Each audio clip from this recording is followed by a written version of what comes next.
Gracias a Dios continuamos con nuestro estudio bíblico. En esta ocasión seguimos con el capítulo 17 en su cuarta parte. Vemos los versículos 16 y 17 en donde Pablo es provocado a predicar en la ciudad de Atenas. En la semana anterior habíamos hablado al respecto en vista de que Pablo eh, inicialmente estaba esperándoles a Silas y a Timoteo, pero al ver esta ciudad, al ver cómo se encontraba, dice aquí la palabra de Dios, mientras Pablo los esperaba en Atenas, su espíritu se enardecía, en el sentido de que Pablo hubiera preferido esperar, y ese era el compromiso con Silas y Timoteo, pero al ver que ellos seguían en Berea, comenzaron a ministrar en Atenas. ¿En qué sentido? Pero cuando vio a la ciudad entregada a la idolatría, esta es una expresión en donde vamos a ver exactamente el significado de entregada a la idolatría. Entonces Pablo fue provocado a predicar o a apresurarse a predicar el evangelio inmediatamente.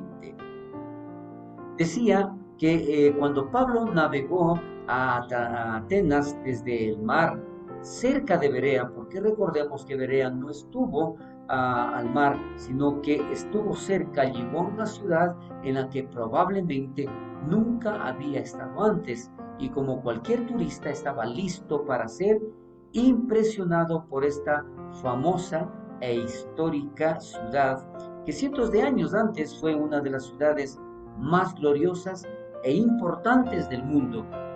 Pero cuando Pablo recorrió Atenas, solo se sintió deprimido por la magnitud de la idolatría que vio a su alrededor. Recordemos, Atenas, una de las ciudades más importantes del mundo en esa época, y él esperaba precisamente algo muy diferente, pero al ver tanta idolatría, él menciona que la idea detrás de entregada a la idolatría, ¿qué es lo que significaba? Significaba kateidolos. Esto es donde nos habíamos quedado la semana anterior, que es realmente dominada por ídolos. Esta de entregada significa dominada por ídolos o inundada por ídolos.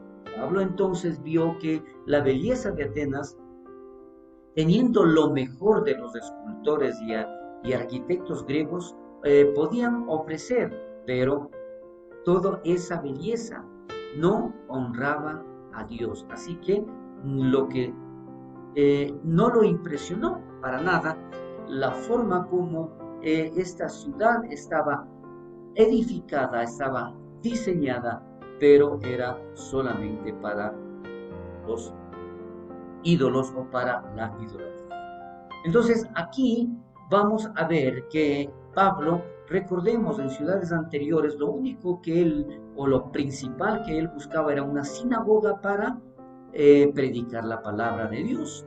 En cambio, en este lugar vemos que dice discutía en la sinagoga y en la plaza cada día. O sea, había la posibilidad no solamente de predicar en la sinagoga, sino también en las plazas donde se reunían, porque dice que la costumbre de Pablo era predicar donde sea que pudiera tener una audiencia. Aquí fue tanto en la sinagoga como en la plaza.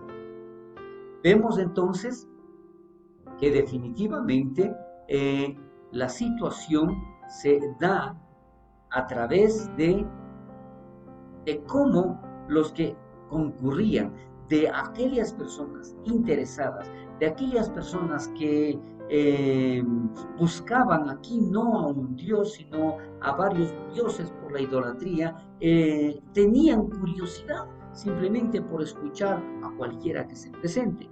Pablo se enfrentó con un público desafiante en Atenas. Recordemos que era una ciudad culta, educada, orgullosa de su historia. Era un centro intelectual, pero existía, ¿no es cierto?, la diversidad de pensamiento y de criterios. Entonces Pablo habló de una ciudad que probablemente era diferente a cualquier otra ciudad en la que había predicado. Y es por eso que aquí nosotros vamos a darnos cuenta que a pesar de que Atenas había perdido hace tiempo la eminencia política que fue suya en la antigüedad, continuaba representando el nivel más alto de cultura obtenido en la antigüedad clásica. Este es un comentario de Bruce, de que en realidad, siendo una ciudad tan importante, entonces no perdió su cultura, no perdió su interés por seguir aprendiendo. Y esto probablemente, ¿no es cierto?, esa diversidad de criterios, de pensamientos, condujo precisamente a tal idolatría. Otro comentario que hace Williams dice aquí, en ese punto, la idolatría, los grandes días de Atenas habían quedado atrás, pero aún podría describirse como la capital intelectual del mundo greco-romana y al mismo tiempo la capital religiosa de Grecia. Entonces la novedad de su mensaje le gana a Pablo una invitación para predicar en el centro intelectual de la ciudad, que era el Areópago. Decía anteriormente, todos se interesaban, todos querían escuchar si había más posibilidades de conocer algún otro tipo de cultura. Y dice aquí, y algunos filósofos de los epicúreos que disputaban con él. Recordemos, los epicúreos persiguieron el placer como el propósito principal en la vida y valoraron más que nada el placer de una vida pacífica, libre de dolor, pasiones perturbadoras y miedos supersticiosos, incluyendo el miedo a la muerte. Entonces, ¿qué es lo que ellos hacían? Evitaban todo esto. Ellos no negaron la existencia de dioses, pero creyeron que no tenían nada que ver con el hombre. Había otro grupo también de los estoicos, y dice que en alguna filosofía de los estoicos disputaban con él también, indicando que los estoicos eran panteístas, que daban mucha importancia a la sinceridad moral y al gran sentido del deber. Ellos cultivaron un espíritu de orgullosa dignidad y pensaban que el suicidio era mejor que llevar una vida indigna. Dese cuenta entonces qué es lo que sucede, a quién estaba predicando Pablo, qué es lo que ellos pensaban.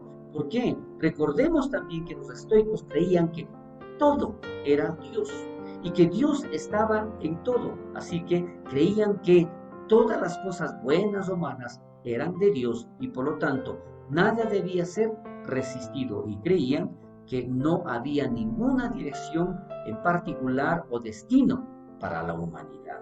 Entonces, toda esta confusión vemos más adelante que, y dice la palabra de Dios, y unos decían, ¿qué es lo que decían? Algunos se burlaban de Pablo, ¿por qué? No habló con la sutileza, con el conocimiento, la filosofía popular de Atenas. Entonces era completamente diferente su exposición y su pensamiento. Y entre las frases que ellos mencionaban, dice, ¿qué querrá decir este palabrero?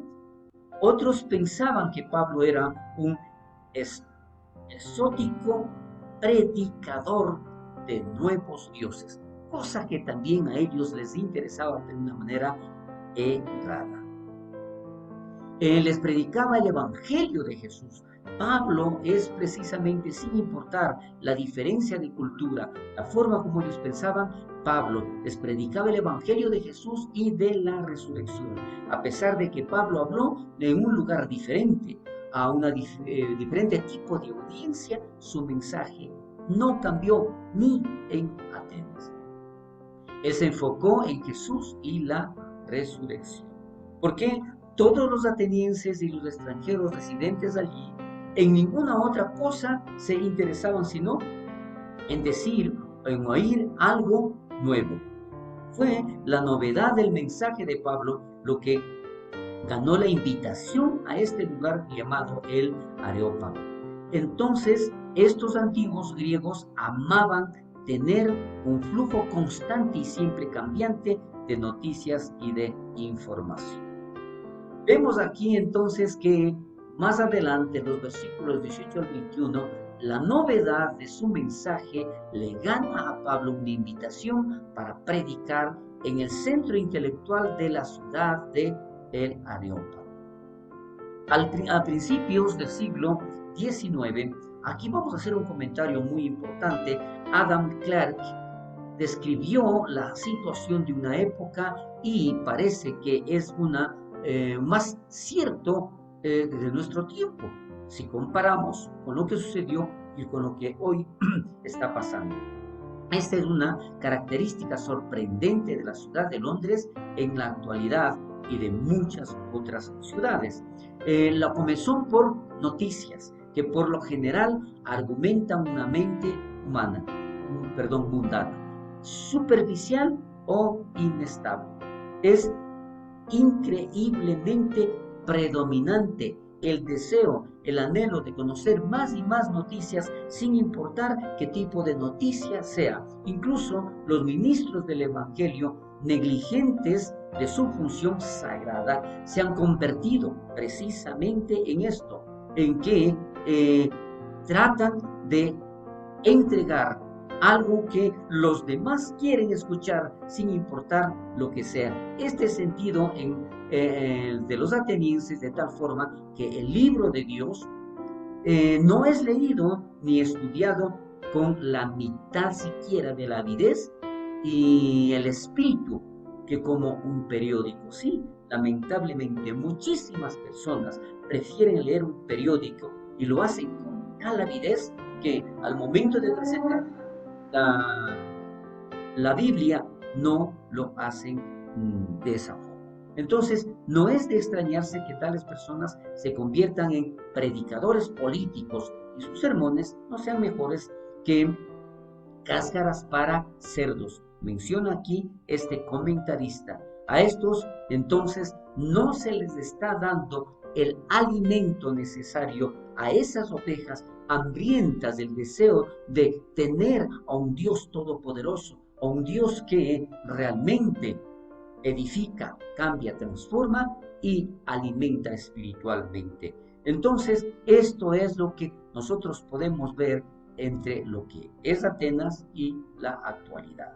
Así nosotros terminamos este estudio bíblico de esta semana. Dios permita, seguiremos entonces la próxima semana transmitiendo y complementando este capítulo 17, que por cierto es muy interesante.